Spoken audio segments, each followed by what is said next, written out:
Hello কবুতর প্রেমীরা, সবার কি অবস্থা? আশা করি সকলেই ভালো আছেন। তো রোজার মধ্যে কোনো ভিডিও দেওয়া হয়েছে না আমার কবুতরের এরকম।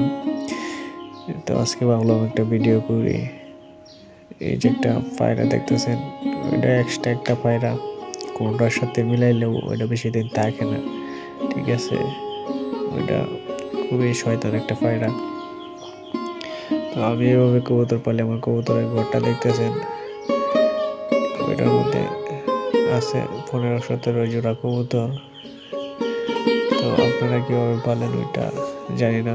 আমি মুক্ত অবস্থায় পালি, আবদ্ধ অবস্থায় পারলে ওইগুলার কেয়ার করতে বেশি।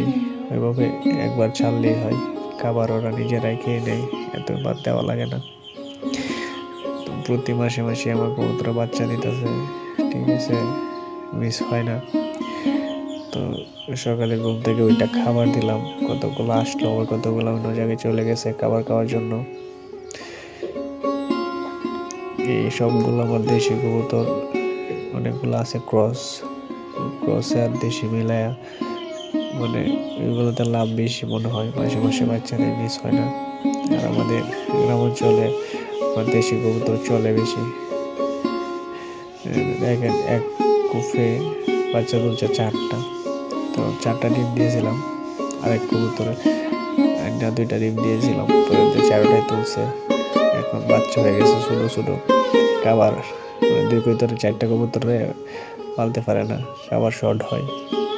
তো যাই হোক, বাচ্চা যে আছে ওইটাই অনেক। যে পায়রাটা দেখতেছেন ওইটা আজকে বাজারে নিয়ে নিব, সাদা পায়রাটা ইঞ্জিনের ভিতরে।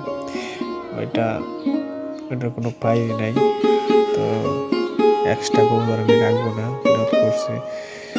আর ওই উপরের বাচ্চাগুলো নিয়ে নেবো। আর ওই যে ওইটা দেখতেছেন, ওইটা আমার রেসিংয়ের, আমার পিছন পিছন যে উত্তর কবুতরটা, ওইটা এখন পায়রি হয়ে গেছে, তো ওইটা আমার পিছন পিছন ঘুরে না, অভ্যাস খারাপ হয়ে গেছে।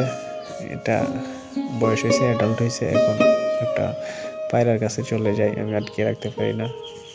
তো এটার জন্য একটা পায়রা মিলাইছি, দেখা যাক কি ফল দেয়। কিন্তু ওই পায়রাটা এক্সট্রা, ওটাকে বাজারে নিয়ে নিব। আমাদের এখানে এটা সর্বোচ্চ দাম হতে পারে আপনার 300 টাকা।